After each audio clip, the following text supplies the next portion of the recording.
CM Punk, a name that stands for rebellion, authenticity, and breaking barriers in WWE. Today we associate Punk with legendary moments like the pipe bomb promo in his 434-day WWE Championship reign, but his first taste of World Championship gold in 2008 is a very different story. A reign many consider a missed opportunity. After rising through the ranks in WWE's version of ECW, CM Punk's potential was undeniable. He became the company's go-to underdog, with a blend of technical skill, high-flying ability, and sharp mic work that set him apart from the muscle-bound superstars of the time. And then, at WrestleMania 24 in 2008, Punk won the Money in the Bank ladder match for the first time in his career, earning a guaranteed world title opportunity. Fans were ecstatic, seeing this as WWE finally acknowledging Punk's star power. Fast forward to June 30th, 2008. On an episode of Monday Night Raw, CM Punk cashed in his Money in the Bank contract against Edge, who had just been laid out by Batista. Punk's shocking victory marked his first World Heavyweight Championship reign, cementing his place in WWE history. Or so we thought. While this should have been the start of something legendary, it turned out to be the opposite. Today, we're diving into CM Punk's first world title reign and why it's widely regarded as a failure. What went wrong? Why didn't WWE capitalize on the immense potential of CM Punk as champion? Let's start with the moment he won the title and how it set the tone for everything that followed.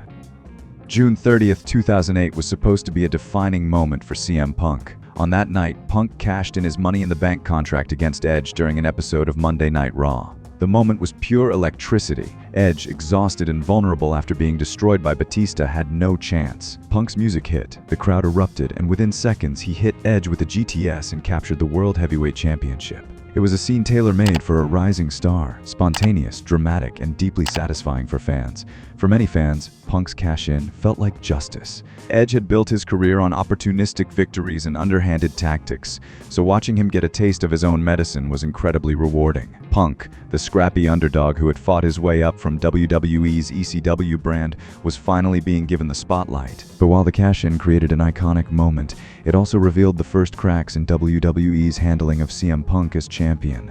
What's fascinating is that CM Punk wasn't even WWE's original choice to win the Money in the Bank briefcase at WrestleMania 24. Jeff Hardy was the favorite, but a suspension for violating WWE's wellness policy took him out of the match. Punk, often seen as a reliable backup, stepped into the spotlight. While this seemed like fate working in Punk's favor, the way his title reign unfolded suggested WWE was hesitant to fully invest in him. Another key issue was the way WWE booked Punk's cash-in.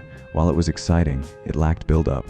Unlike stars like Edge, who masterfully teased their Money in the Bank cash-ins, Punk's victory felt like a spur-of-the-moment decision by the creative team rather than a carefully planned launchpad for his reign. This lack of foresight became a recurring theme throughout his time as champion. The cash-in may have been memorable, but what came next set the tone for Punk's reign. And unfortunately, it wasn't the kind of tone that builds a credible world champion.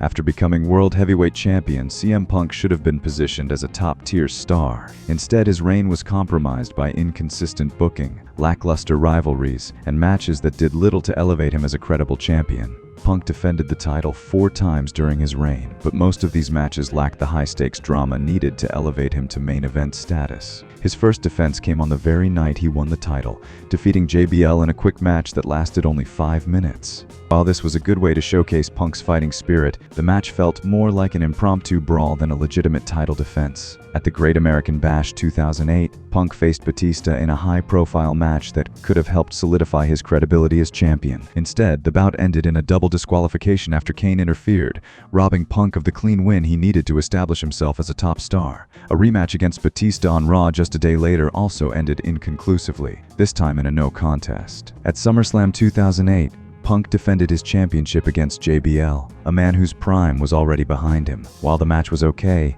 it didn't feel like the kind of high-stakes main event that should define a world champion. Punk walked into SummerSlam as an afterthought, overshadowed by other matches on the card, including the Hell in a Cell bout between Undertaker and Edge. Punk's SummerSlam match wasn't even promoted as a marquee bout. In fact, his World Heavyweight Championship defense was positioned lower on the card than several non-title matches, reflecting WWE's lack of confidence in him as the face of the brand. Another problem was the lack of a compelling storyline to back Punk's reign. His underdog persona worked well for chasing the title but failed to evolve once he became champion.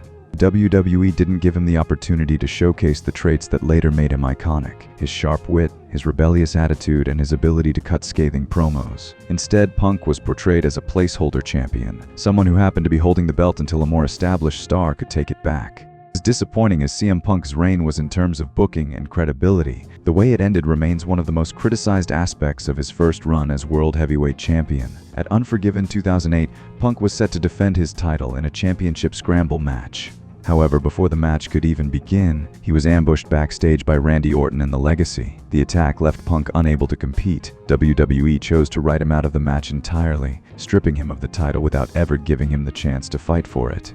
Chris Jericho would go on to replace Punk in the match and win the World Heavyweight Championship because the Jericho-HBK feud needed the title more, but for Punk, this was a devastating end to what could have been a career-defining reign. The decision to remove Punk from the match left fans frustrated. Not only did it deny him the opportunity to prove himself in the ring, but it also undermined his credibility as champion. A strong showing in the championship scramble, even if he had lost the title, could have been the platform Punk needed to solidify himself as a main event talent. Instead, his reign ended with a whimper, reinforcing the perception that WWE viewed him as a transitional champion rather than a legitimate top-tier competitor. When we look back on CM Punk's first World Heavyweight Championship reign, it's clear that WWE missed some huge opportunities. Punk was a unique talent. He had the charisma, the in-ring ability, and the mic skills to truly shine as the top guy, but his reign never fully capitalized on those qualities. Imagine if WWE had given him the chance to feud with a main event star like Edge or Chris Jericho. These were feuds that could have raised the stakes of Punk's championship reign to another level, but instead,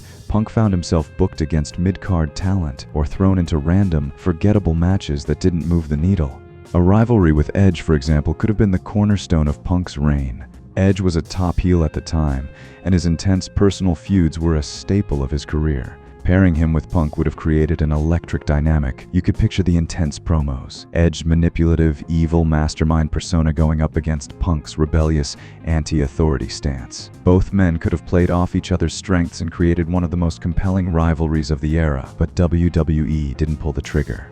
Unfortunately, WWE seemed unsure about how to position Punk as a top star during this reign. His booking largely consisted of generic underdog stories with no lasting rivalries or compelling narratives. Compare that to other champions at the time, like John Cena or Triple H, who were consistently involved in high-profile storylines with established main event talent. Punk didn't get that same treatment, and it hurt his credibility as a top champion.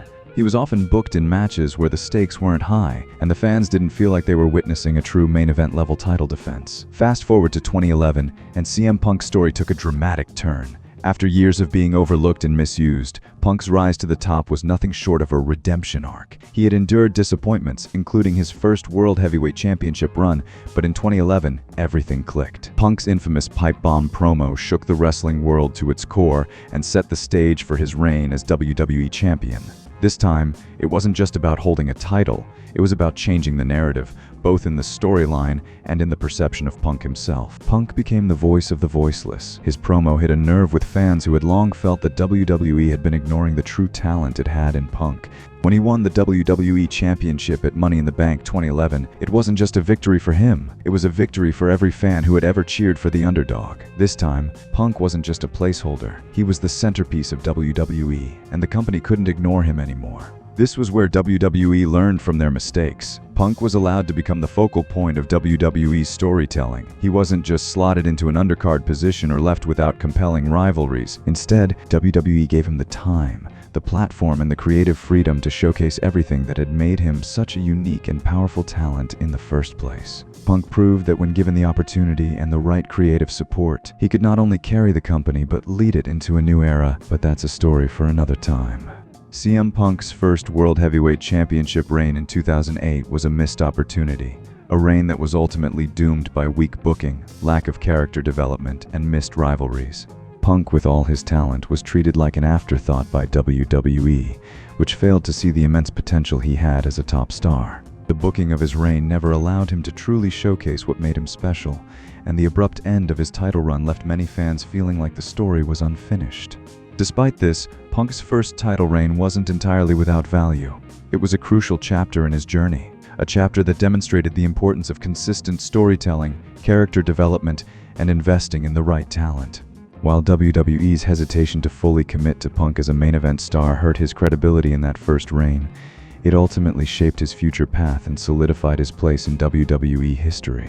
So, was Punk's first World Heavyweight Championship reign doomed from the start, or could it have been something special with the right investment? Perhaps it was a little of both. The reign fell short in many ways, but CM Punk's resilience, talent, and ability to overcome setbacks are undeniable. His story is a testament to the importance of storytelling and believing in the talent that's right in front of you. What do you think? Was CM Punk's first reign truly a failure, or was it simply a missed opportunity for what could have been? Let us know in the comments down below. And don't forget to like, share, and subscribe for more deep dives into the stories that shaped wrestling history.